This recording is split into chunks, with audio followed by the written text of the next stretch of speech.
Let's talk about ions.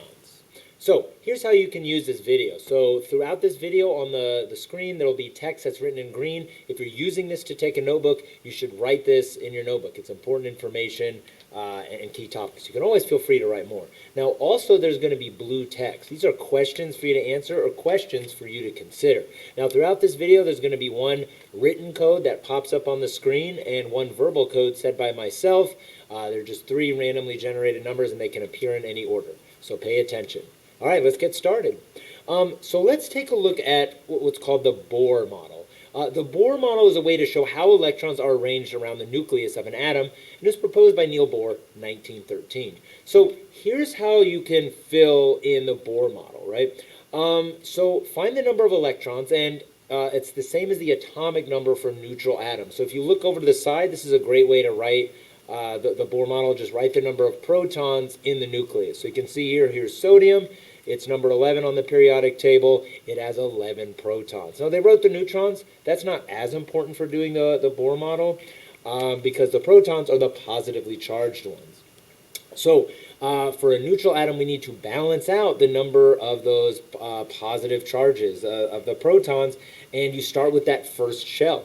And then use the maximum number per shell.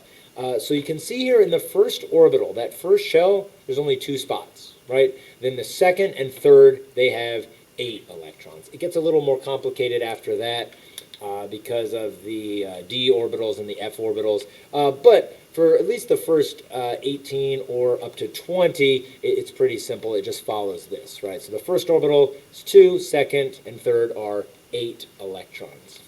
And so let's get some practice here, right? So here is a blank Bohr model, and for each of these elements, write the number of protons in the nucleus and fill in the electrons in the orbital. So I'm going to go ahead and I'm going to do one of these, and you can do the rest. I just want to show you how to do these. So I'm going to go ahead and I'm going to do magnesium, right? So if you look at a periodic table, you find magnesium. Magnesium is number 12, right? So I'm just going to write 12 protons, or you know what? I'm just going to put 12 positive charges there, just so I know, hey, I've got 12 positive charges that I need to balance out with those electrons. So then I start with the orbitals, and I put the spots in for the first 3, right? So that way we know that I have to fill this in. So what I'm going to do is you can color them in. That's a great way to do it. I'm just going to put a negative sign just to save space. But also to remind myself that those are electrons. So I just need to start from that center. So 1, 2, okay, great. Now I need to go to the next one. So 3, 4, 5, 6, 7, 8, 9, 10. Okay, I filled that orbital. 11, 12. So you notice that now I have 2 electrons in that outer shell. This is a great way to show those valence electrons. So that's the next thing, right? So the valence electrons. The valence electrons are the electrons in the outermost energy level, or the energy shell of that atom. The number of valence electrons, remember, this is what determines the chemical properties of how an atom will interact with other atoms. This is sort of the basis behind most of chemistry here. And the Bohr model really shows that. So just like we saw with magnesium, and here is a great representation. You can see this is a periodic table that shows the Bohr model of the first 18 elements. And you can see that it's divided by group number, right? So here's how to find the valence electrons. Find the element on the periodic table, find the group number on the top of that column, ignore the 1 in groups 13 through 18.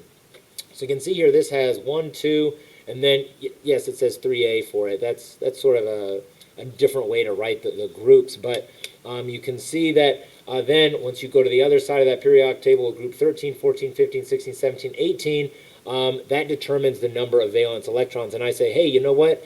Just ignore the 1 in 13 through 18, and that'll get you the number of valence electrons. Now, here's the thing. There is an exception here, and that's hydrogen at the very top, because in that first orbital, remember, there's only 2 spots, and helium is a noble gas. It has a full valence shell. It just so happens that that first shell only has 2 spots. So it's really just a matter, you don't have to make the Bohr model for each atom you're trying to find the valence electron. Just look at the periodic table. Look at the group number. Now, the transition metals, those can be a little tricky because you're starting to fill the d orbitals of electrons. But 1, 2, 13 through 18, really simple, right? Just remember helium. So you can see here as you go down, you're adding more orbitals, but the valence electrons stay the same for each group, and that's what determines those chemical properties. So let's go ahead and get some valence electron practice. Now, at this time, I'll go ahead and give you that verbal code. The verbal code is 935. I say that again, the verbal code is 935. So for each of these elements, find the valence electrons, right? The number of valence electrons. So I'll go ahead and I'll do a couple of them just to help you out, but it should not take very long here, right? So you know what, I'll just do the first couple here. I'll do carbon here, right? So carbon, if you look at carbon, carbon is right here on the periodic table, right? So it's in group 14. Well, just ignore the one in the 14. It's got 4 valence electrons, right? Let's see here. I'll do magnesium because we already did magnesium, that Bohr model earlier. So magnesium, that is right here. Right. So we already saw that it has 2 valence electrons. Last one that I'm going to do, it's because it's kind of tricky, is helium. Remember, that's that exception. If you look at here, helium is right here, right? So you'd be tempted to say 8, but it's not 8. It's actually 2, and it's because if I'm drawing helium, right, here's the center, here's I'll go around. Remember, it's got 2 electrons. That s orbital only has spots for 2. It's a full valence shell. It is a noble gas, but it just has 2 spots. So yeah, and I'll let you can practice the rest if you need to. So now let's talk about ions. An ion is an atom that has either gained or lost 1 or more electrons. So there's 2 types of ions, right? You can have positive or negative because you're gaining you're either gaining a negative charge or losing a negative charge. A cation is an ion that has lost electrons to become positively charged.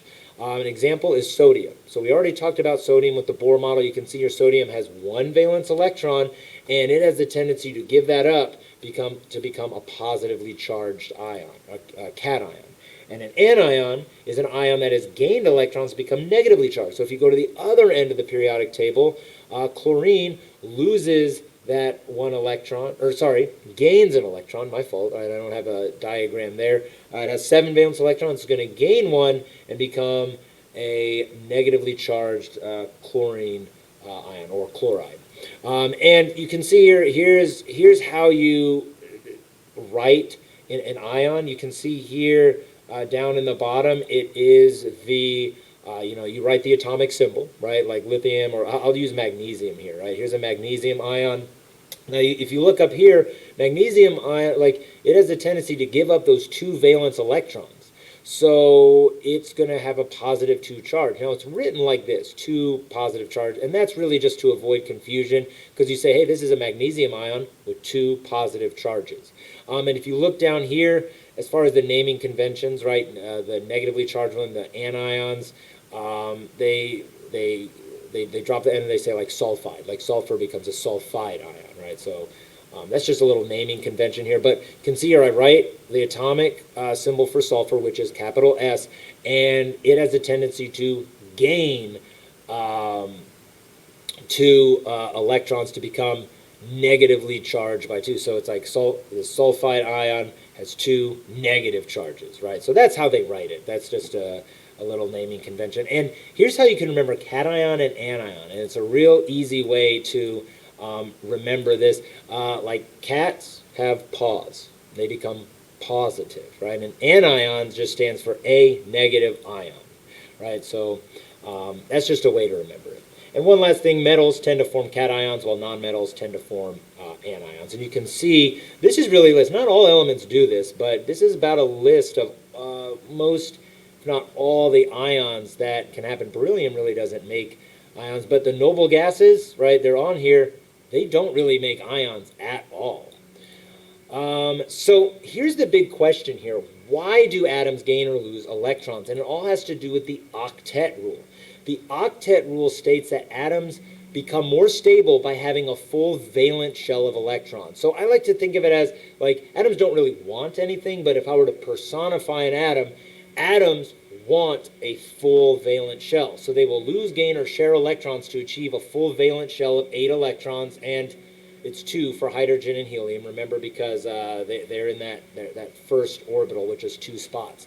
Now, the atom does really whatever it takes, the least amount of energy. So it either loses those electrons to get to 0 to get rid of that orbital, or it gains electron to get 8, or like 2 in the case of like the hydrogen and helium, right? So yeah, metals usually lose electrons to follow the octet rule, and nonmetals usually gain electrons to follow the octet rule to form anions. So here's what I mean by that, right? Let's take a look at sodium and chlorine. So sodium has 1 valence electron. There's 8 spots, right? There's 8 spots in that orbital, that third orbital. So think about it this way. Would it be easier for this sodium atom to just get rid of this 1 electron or gain 7?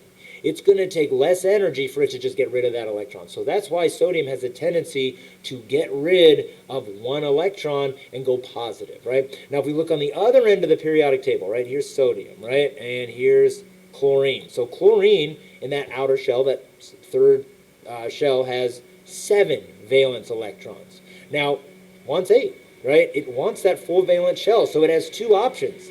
It can either gain 1 electron, right? It can just find 1 electron, or it could lose 7. It's going to be a lot less energy for it to just go out and find 1 electron. That's why it's going to become a negatively charged anion, right? It's going to gain 1 of those electrons. So that's just that's why these atoms tend to do that and form these ions. So that's the octet rule, right? Oct meaning like 8.